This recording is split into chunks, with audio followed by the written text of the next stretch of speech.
কয়েকদিন থেকে আমরা বর্ডারের জনগণ একটু আতঙ্কায় আছি এই জিরো লাইনে তার কাটা দেওয়ার কারণে। কিন্তু হঠাৎ করে দেখতেছি আজকে আবার বোতল টাঙাই দিয়েছি জায়গায় জায়গায়। এই বোতল দেওয়ার কারণ নিশ্চয়ই একটা ওদের উদ্দেশ্য আছে। বোতলের ভিতরে কোনো পয়জনই আছে নাকি, বা ওগুলা কেউ স্পর্শ করলে কোনো ক্ষতি হবে নাকি? হ্যাঁ, এটা তো আমাদের জন্য একটা মুশকিল। মাঠে আমরা কাজ করব, এখন দেখতেছি যে ওরা যেভাবে কাজকর্ম শুরু করছে তাতে আমাদের খুবই একটু ঝুঁকিপূর্ণ, ভয় ভীতির মধ্যে আছে। কাচ্চা যদি এখানে আসে, এখন ভুল করে দূরের মানুষ, এখন ওরা যদি আসে তার কাটা নাড়ে লাগে ভাই শব্দ হবে। কিন্তু ওরা হয়তো বিএসএফ এখানে থাকে, ওরা হয়তো ওখান থেকে ফায়ারও করতে দিতে পারে। আজকের যে ভিডিওটা আছে এই ভিডিওটা খুবই গুরুত্বপূর্ণ ভিডিও। তো বাংলাদেশের যে পোলাপান ভাইরা আছে ভিডিওটাকে অবশ্যই শেয়ার করে দিবা। আর ভিডিওটাকে যে আমি তথ্যগুলো বলি সেই তথ্যগুলো খুবই খুবই কেয়ারফুল।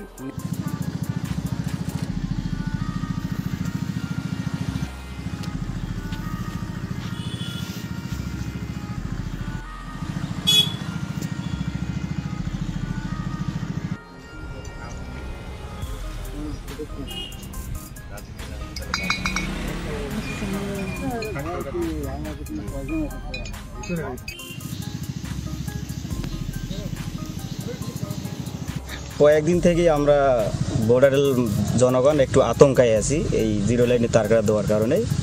কিন্তু হঠাৎ করে দেখতেছি আজকে আবার বোতল টাঙাই দিয়েছি জায়গায় জায়গায়।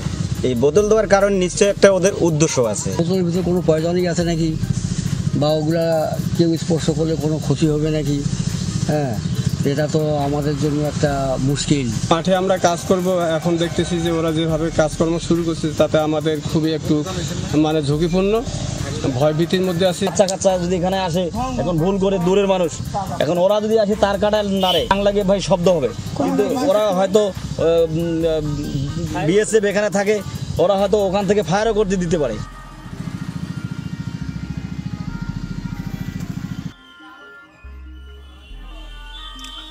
বিরাট আতঙ্ক বাংলাদেশে। বিএসএফ কেন বর্ডারে বোতল ঝোলাচ্ছে? বিরাট আতঙ্ক। প্রিয় দর্শক, আমি শফিকুল ইসলাম এবং আপনারা দেখছেন আরামবাগ টিভি। এটা ঠিক যে দর্শক, বর্ডারে যেখানে নতুন করে ওই কাঁটা তার দেওয়া হচ্ছে সেখানে জোড়া জোড়া খালি বোতল ঝোলাচ্ছে বিএসএফ। এটা সত্য, ভিডিও দেখতে পাচ্ছেন। কিন্তু ওখানকার মানুষের মধ্যে একটা আতঙ্ক তৈরি হয়েছে যে কেন এটা করছে বিএসএফ, কি উদ্দেশ্য। নানান সব ব্যাখ্যা শুনলেন। কেউ বলছেন বিষ আছে, হয়তো বিষ টাচ করলে কিছু একটা হয়ে যেতে পারে। তবে এই শেষে যেটা শুনলেন, উনি হয়তো খানিকটা আন্দাজ করতে পেরেছেন যে কেন বিএসএফ এটা করছে।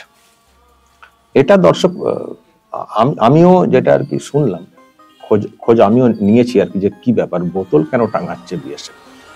আর বাংলাদেশের মিডিয়া যেভাবে সব বলছিল যে মদের বোতল টাঙাচ্ছে বিএসএফ, মদের বোতল টাঙাচ্ছে বিএসএফ, এমন ভাবে সব বলা হচ্ছিল যেন বিএসএফ মদ খাচ্ছে আর ওখানে বোতল টাঙিয়ে দিচ্ছে। আসলে সেটা না। যেসব বোতল দেওয়া হচ্ছে হতে পারে তার মধ্যে মদের বোতলও আছে, কিন্তু বোতল অ্যাকচুয়ালি খালি বোতল টাঙানো হচ্ছে। সেখানে মদের বোতল হতে পারে, অন্য বোতলও হতে পারে। যখন বোতল টাঙাতে হবে, হয়তো বোতল মানে অর্ডার দেওয়া হয়েছে খালি বোতল আনার জন্য, তো সেখানে হয়তো মদের বোতলও কিছু এসছে। কিন্তু মদের বোতল টাঙানোটা ব্যাপার না, খালি বোতল টাঙানো। আসলে দর্শক, যেটা উনি শেষের ব্যক্তি খানিকটা আন্দাজ করেছেন যে এটা একটা সিগন্যাল। মানে এমনিতেই জানেন যে এই বেড়া দেওয়ার ক্ষেত্রে অনেক সব চলেছে। বাংলাদেশের তরফ থেকে অনেক সব মানে বাধা দেওয়ার চেষ্টা হয়েছে। কেন 0 পয়েন্ট এলাকা দিয়ে বেড়া দেওয়া হবে, এসব নিয়ে অনেক তর্ক বিতর্ক চলেছে। কিন্তু চাষিরা, বিশেষ করে আমাদের দেশের অংশের চাষিরা, তারা তাদের জমিকে ঘেরা নিয়ে বেশি করে উদ্যোগ দেখিয়েছেন। কারণ ওদিক থেকে জমির উপরে প্রচুর অত্যাচার হয়, আর সেই সঙ্গে আবার জমির ওপর দিয়ে অনুপ্রবেশ, চোরাচালান এইসব হয়েও থাকে। তো চাষিরা মূলত অনেকটাই বেশি উদ্যোগী ভূমিকা পালন করেছেন বেড়া দেওয়ার ক্ষেত্রে। আর বিএসএফ সীমান্ত থেকে সেই কাজে তারাও তাদের মতো করে আছে। তো এখন এই যে বোতল, এটা ঠিক দর্শক একটা সিগন্যাল, একটা সাউন্ডিং এর জন্য। মানে যদি এই বেড়াকে তুলে ফেলার চেষ্টা হয়, তুলতে গেলেই, তার ধরে টানতে গেলেই বোতলে বোতলে ঘর্ষণ হবে, একটা আওয়াজ আসবে। বা যদি ওই বেড়া তো খুব বেশি পক্ত বেড়া না, মানে হয়তো কেউ ঢুকতে চাইলে ঢুকতে পারবে। মানে তারের বেড়া যেগুলো আছে আমাদের সীমান্তে অন্যান্য জায়গায় মানে একেবারে একটা ডিস্টেন্সের 0 পয়েন্ট থেকে খানিকটা দূরে দূরেই আছে সেগুলো অনেক পক্ত বেড়া, সে উপর দিয়ে সহজে আসা যাবে না। তারপর তার পাশ দিয়ে রাস্তা আছে মানে টহল দেওয়ার জন্য বিএসএফ এর তরফ।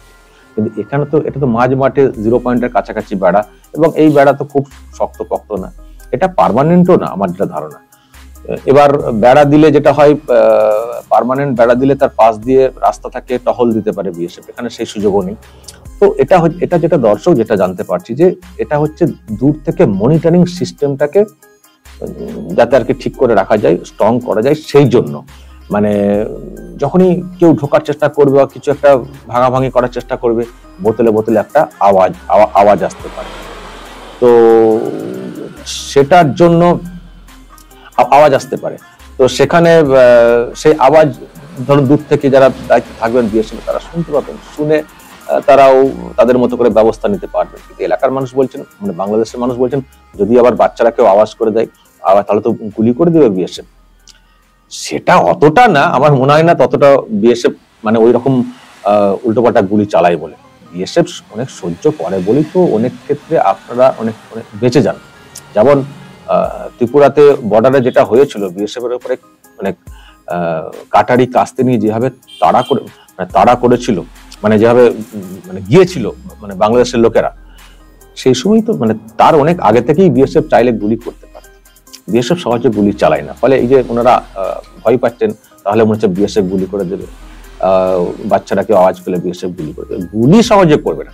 কিন্তু মানুষকে বা কিছু ডিস্টার্ব করার চেষ্টা হলে বর্ডারে, সেটার ক্ষেত্রে নজরদারিটা যেটা দূর থেকেও করা যাবে, সাউন্ডিং একটা ব্যাপার, নানান ভাবে তো বিএসএফ নজরদারি চায়, কখনো ড্রোন চালায়, কখনো করে নানান ভাবে দেখে, তাক করে মানে দূরবীন দিয়ে দেখতে পারেন যারা থাকেন জওয়ানরা, নানান সব প্রসেস আছে। তো এটাও তার মধ্যে আরেকটা অ্যাডিশন, যে একটা সাউন্ডিং, কিছু হলে ডিস্টার্ব হলে, খোলাখুলির চেষ্টা হলে একটা বোতলে একটা ঘর্ষণ, একটা আওয়াজ উঠবে, কারণ ওখানে তার ইলেকট্রিক নেই, অন্যভাবে সিগন্যালিং ব্যবস্থা হবে, এখন টেম্পোরারি চলছে, তো সেই জন্য। আবারও বলছি, এই বোতল বা ইত্যাদি এগুলো পার্মানেন্ট সলিউশন না, টেম্পোরারি, মানে এই জায়গাকে মজবুত করে রাখা, মনিটরিং সিস্টেমটাকে স্ট্রং করে রাখা, এটা কিন্তু একটা কারণ যেটা আমরা জানতে পারছি যে তার মানে দর্শক ভাবুন বিএসএফ এর তরফ থেকে কত রকম চেষ্টা হচ্ছে। এগুলো সব হচ্ছে বাংলা মেথড, এগুলো তো পার্মানেন্ট ভালো কিছু মেথড না, কিন্তু আপাতভাবে এখন মনিটরিং সিস্টেম চালু করতে হবে। আসলে বিএসএফ এর বেড়া দেওয়া নিয়ে অনেকে অনেক কিছু বলছেন না, বিএসএফ তো অনেক বেশি উদ্বিগ্ন হয়ে পড়েছে বাংলাদেশের এই অবস্থার জন্য। আগে তো এতটা এরকম ছিল না, কারণ বাংলাদেশে এখন যে সরকারটা চলছে একটা অদ্ভুত একটা সরকার চলছে, এবং সেখানে সব থেকে বড় বিষয় অনেক জঙ্গি, আজও শুনলাম সব কাদেরকে সব ছেড়ে দেওয়া হয়েছে, অনেক জঙ্গি ছাড়া পেয়ে গেছে। তো তারা এখন কোথায় আছে, কিভাবে আছে, ভারতকে তো তাদের টার্গেট আছেই, সুতরাং ঢোকার চেষ্টা হবে। তো সেই জন্য বিএসএফ কি করছে, সীমান্তবর্তী এলাকাতে কড়া নজরদারি চালাচ্ছে। একটা ওখানে স্টেবল গভর্নমেন্ট যতক্ষণ না হচ্ছে ততক্ষণ পর্যন্ত তো নিস্তার নেই। আপনারা শুনেছেন আমাদের দেশের যিনি সেনা প্রধান, তিনিও একটা কথা বলেছেন, যে এই যে রিলেশনশিপের কথা বলা হচ্ছে, আমরা হয়তো সেনার সঙ্গে যোগাযোগ ঠিক স্থাপন করে রেখেছি, কিন্তু একটা পার্মানেন্ট রিলেশনশিপ ভালো কিছু হলে একটা ইলেক্টেড গভর্নমেন্ট ছাড়া হতে পারে না। তার মানে বর্তমান যে সরকারটা রয়েছে, যারা দায়িত্বে রয়েছেন, তাদের প্রতি খুব একটা ভরসার জায়গায় নেই ভারতীয় সেনা। সুতরাং তাদের নজরদারি চালানোর যে ব্যাপারগুলো সেগুলো করতে হচ্ছে। আর এই সব এলাকা উন্মুক্ত অবস্থায় ছিল, এখান দিয়ে ঢোকার চেষ্টা হতো, তো এখন হয়তো বেড়া দিচ্ছে, হয়তো এক কোমর এক বুক হয়তো উঁচু হচ্ছে, 3-4টা হয়তো কাঁটাতারের লাইন দেওয়া হচ্ছে, কিন্তু সেটাও তো একেবারে এটা না যে একেবারে সিল হয়ে গেল। তো দেওয়া হয়েছে, তার সঙ্গে আরো নজরদারি, মানে তার আছে বেড়া সব ঠিক আছে, কিন্তু নজরদারিটা চালাতে হবে।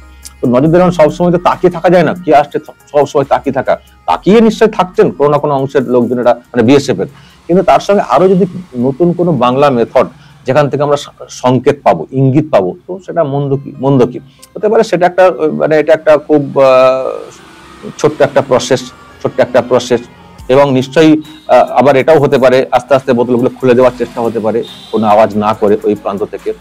সেটা হলে তো এখানে আসতে হবে, আস্তে মানে তারের কাছে আসতে হবে, একটা খুলতে গিয়ে যদি আরেকটাতে আওয়াজ হয়ে যায়, তবে এটা ঠিক সহজে বিএসএফ গুলি চালায় না বলছি বটে, মানে বাচ্চারা ওই যে বললেন না, বাচ্চারা কেউ আওয়াজ পেতে গুলি চলে যাবে না, বাচ্চারা গুলি চালানো সহজ না, আর বোতলে বিষ থাকবে সেটাও অত আতঙ্কিত হওয়ার কোনো কারণ নেই। কিন্তু যদি দেখা যায় যে বোতলগুলো খুলে নিয়ে নেওয়ার চেষ্টা হচ্ছে, খুলে ফেলে দেওয়ার চেষ্টা হচ্ছে, তার মানে ওখান থেকে একটা ইঙ্গিত পরিষ্কার হয়ে যাবে যে যখন বোতলগুলোকে খোলা, যখন বোতল টাঙানো হচ্ছে মানে নিশ্চয়ই মাঝে মধ্যে বোতল চেক করতেও আসবে বিএসএফ, আছে না নেই, কেউ খুলে নিয়েছে কোন অংশে, মানে কোন অংশে খুলে নেওয়া হয়েছে কিনা, সেটা দেখেও কিন্তু ইঙ্গিত পরিষ্কার হয়ে যাবে যে তার মানে এখানে কিছু একটা করার চেষ্টা হচ্ছিল। তাহলে নজরদারি বাড়বে। এটা না ওই মানে ছিপের ফত না, ছিপ পুকুরে ছিপ ফেলা হয় না, ছিপের ফত না, মানে সিগন্যাল পাওয়া যাবে, বুঝতে পারা যাবে। ভালো একটা বুদ্ধি এটাছে কিন্তু বিএসএফ, এটা বিএসএফ এর প্রশংসা করতে হবে। মানে এই বাংলা বুদ্ধি আর কি, ছোট বুদ্ধি, মানে আমাদের লোকাল বুদ্ধি, ভালো বুদ্ধিটা এটেছে বিএসএফ। যাই হোক, বিএসএফ মানে শুধু বাংলার লোক নেই, গোটা দেশের লোক আছেন তার মধ্যে। যাই হোক দর্শক, মানে খুব একটা সাদামাটা ব্যাপার, কিন্তু খুব মানে ভালো এই মুহূর্তের জন্য নজরদারি চালানোর ক্ষেত্রে খুব ভালো। তো যখনই কেউ আসবেন ওখানে খোলার চেষ্টা করবেন, পরে এসে দেখা যাবে একসঙ্গে সব খুলতে পারবেন না, হয়তো মাঝে মাঝে চেক করলে দেখা যাবে কোন জায়গা থেকে খোলা হলো, তার মানে এখানে লোক এসেছিল, খোলার চেষ্টা হয়েছে। এবং তারপর যদি দেখা যায় যে কন্টিনিউ এরকম ডিস্টার্ব হচ্ছে, রাতের দিকে বারবার একটু সাউন্ডিং হচ্ছে, আওয়াজ হচ্ছে, তখন বিএসএফ কিন্তু গুলি চালাতে